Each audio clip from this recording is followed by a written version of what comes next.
plus vous révélez votre douleur, plus les gens peuvent vouloir faire du mal, vous blesser, bien que cela n'arrive pas toujours. Il est fréquent que certaines personnes prennent plaisir à vous voir souffrir ou même contribuer à ce que cela se produise ou s'aggrave. Ce comportement de sadisme et d'envie est malheureusement présent chez beaucoup de personnes et peut entraver votre développement personnel en différents domaines de la vie, que ce soit au travail, dans un cercle d'amis ou même dans la famille.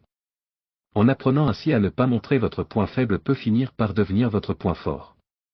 Imaginez-vous comme un arbre au milieu d'une tempête, les feuilles s'agiter et les branches se balancer, mais le tronc reste solide, profondément enraciné dans la terre. C'est le portrait de la résilience silencieuse que nous allons enseigner ici.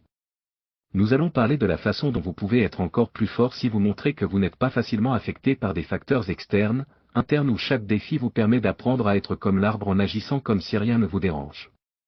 Vous ne niez pas l'orage, mais vous choisissez de ne pas laisser l'orage s'abattre sur vous, la pluie vous tromper et le vent vous frapper.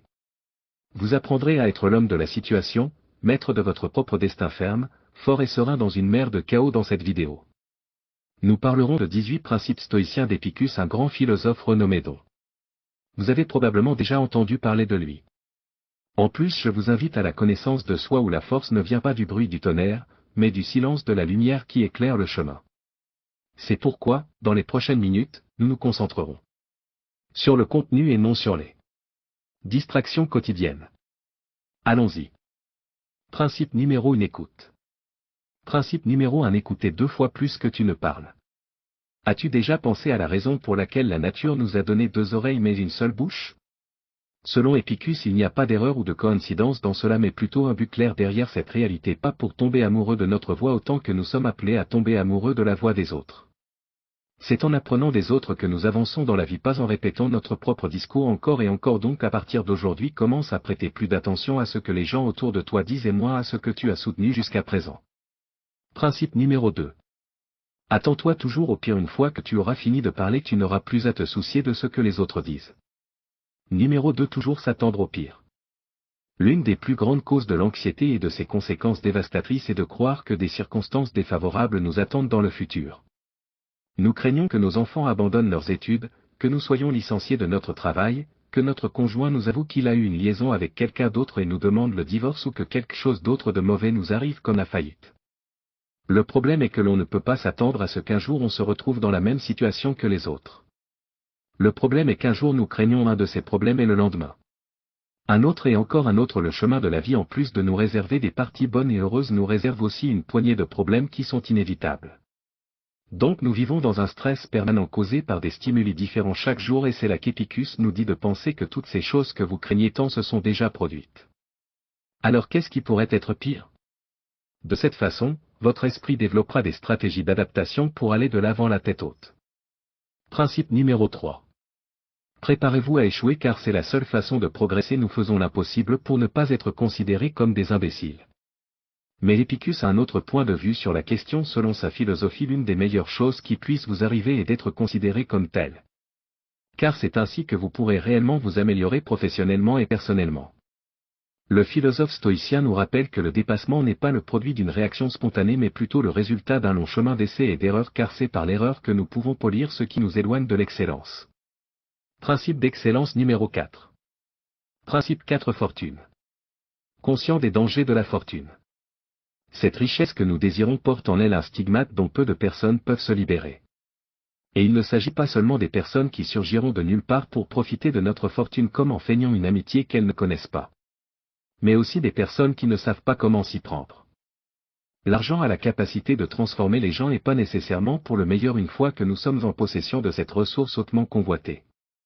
Nous en venons à avoir quelque chose que jusqu'alors nous ne savions pas que nous avions. C'est à partir de ce moment que notre esprit peut commencer à s'empoisonner face à la perte de la morale. Valeur morale. Principe numéro 5. Principe 5. S'accrocher à un seul espoir. Heureusement, nous sommes des êtres enclins à pratiquer la diversité, c'est-à-dire qu'il n'y a pas de raison de mettre tous nos espoirs dans un seul rêve. Car cela pourrait être dévastateur si nous y échouons. Donc Épicure nous encourage à poursuivre de nombreux rêves, car cela augmentera exponentiellement nos chances de succès. Principe 6. La mort. Il ne s'agit pas d'un conseil qui nous invite au pessimisme, mais à prendre conscience que la mort est la destination finale de toutes nos actions et surtout de nos efforts. Une fois que nous aurons cela à l'esprit, nous pourrons peut-être commencer à évaluer dans quelle mesure il vaut la peine de dépenser 20 ans de nos économies limitées pour payer une maison qui, même si elle nous pèse, ne pourra pas être emportée avec nous partout où nous irons. Lorsque la mort nous visitera, tout comme nous emportons dans notre sac les objets que nous ne pouvons pas emporter avec nous. Nous transportons dans notre sac les objets que nous considérons comme indispensables à notre vie quotidienne tels que le téléphone, les cartes de crédit et notre brosse à dents. Il nous serait très utile de transporter un petit carnet contenant ces principes de base car grâce à eux nous ne verrons plus les revers comme des malheurs ni la vie comme un temps interne dont nous disposons. Mais nous acquérons une vision plus réaliste de notre existence et ferons certainement un meilleur usage de notre temps de vie. Principe 7 richesse. La richesse réside dans un esprit satisfait grâce au stoïcisme. Épictète avait sa conception particulière du bonheur et nous pouvons la connaître à travers l'une de ses célèbres phrases. Un homme sage est celui qui ne se préoccupe pas des choses qu'il n'a pas, mais qui se réjouit de celles qu'il a. Cette réflexion est plus qu'une pensée. C'est un conseil pour apprendre à ne plus se sentir affligé par ces richesses qui ne font pas encore partie de notre vie car en nous laissant aller à nous plaindre et à nous lamenter sur ce qui nous manque, nous perdons de précieuses minutes de bonheur pendant lesquelles nous pourrions remercier pour tout ce que nous avons accompli jusqu'à présent et qui est bien plus que ce que nos yeux sont entraînés à apprécier. Ainsi, une personne riche est avant tout une personne heureuse. Principe 8 Humilité. Numéro 8. Incorporez l'humilité dans votre vie si vous voulez vraiment apprendre quelque chose. Il est essentiel qu'une personne apprenne ce qu'elle croit déjà savoir par cette phrase. Épicus nous appelle à faire usage de notre humilité surtout dans le domaine de l'apprentissage.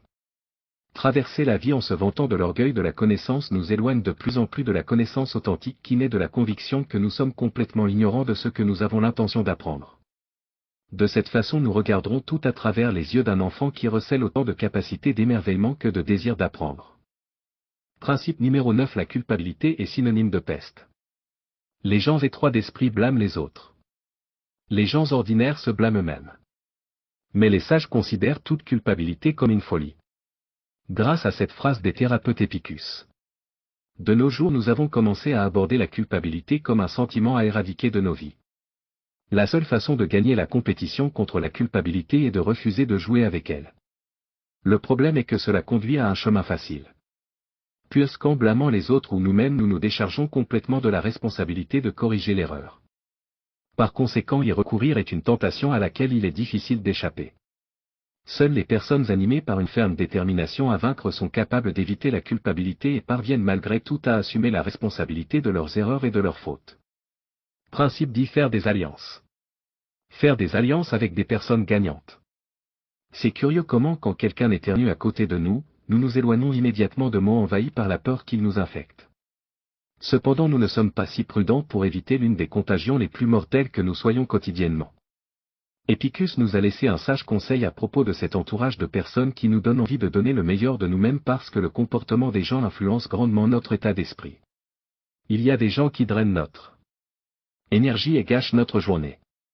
Tandis que d'autres nous laissent pleins de joie et de vigilance. La vie de l'homme est une question de vie et de mort, et c'est pourquoi l'une des décisions les plus intelligentes est la suivante que nous pouvons prendre est de nous allier avec ceux qui apportent de bonnes vibrations dans notre vie, tout en disant au revoir à ceux qui ont la capacité de nous faire regretter d'être nés. Principe 11 N'oubliez jamais vos réactions. Il faut forger son destin, il ne faut pas prendre nos réactions à la légère car elles sont définitivement ce qui marque notre succès ou notre l'échec et l'Épicure étaient très catégoriques. Il nous a enseigné que nous n'avons pas la possibilité de choisir ce qui arrive mais comment le gérer. Le malheur peut s'abattre sur chacun d'entre nous, mais c'est ce qu'il faut faire. Ce que nous faisons à son arrivée qui marquera la vie de chacun. La différence à partir de ce moment pour certaines personnes. Un divorce signifie entrer dans le monde de la dépression et de la victimisation. Pour Épicus, c'est une médaille d'or pour s'engager sur le chemin de la guérison.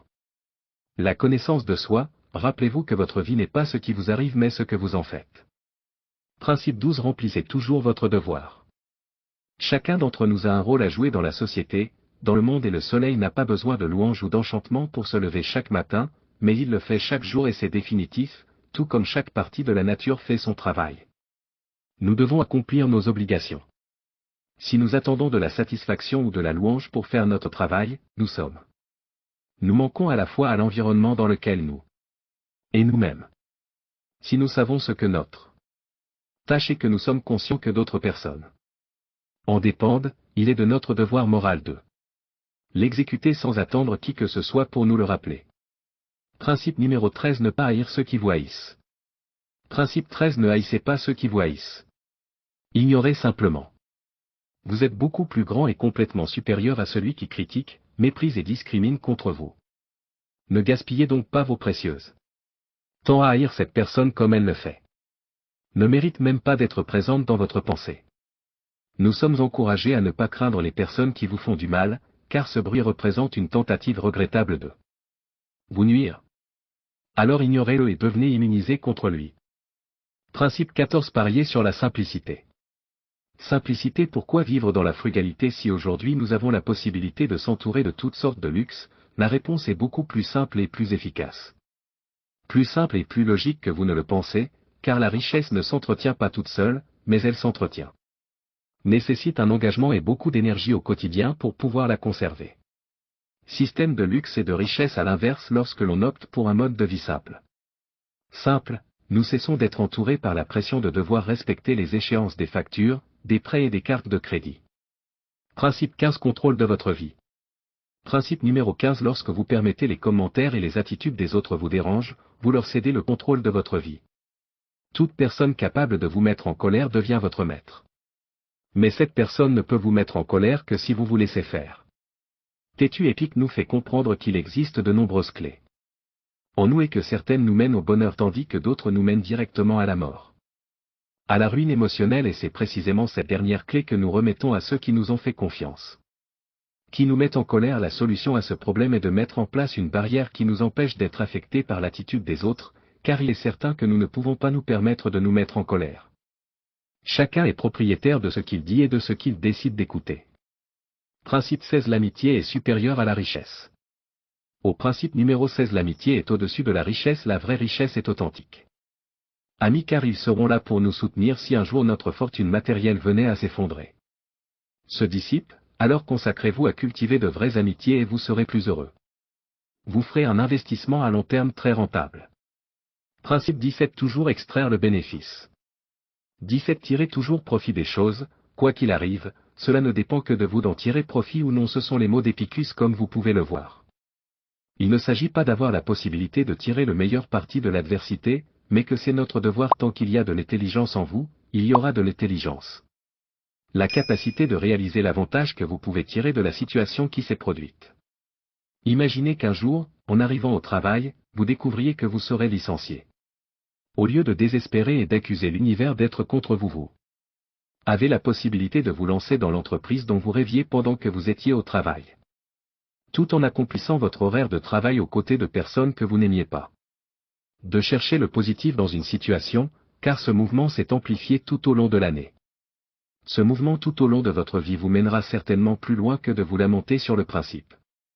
Principe 18. Cessez de vous inquiéter de ce qui échappe à votre contrôle.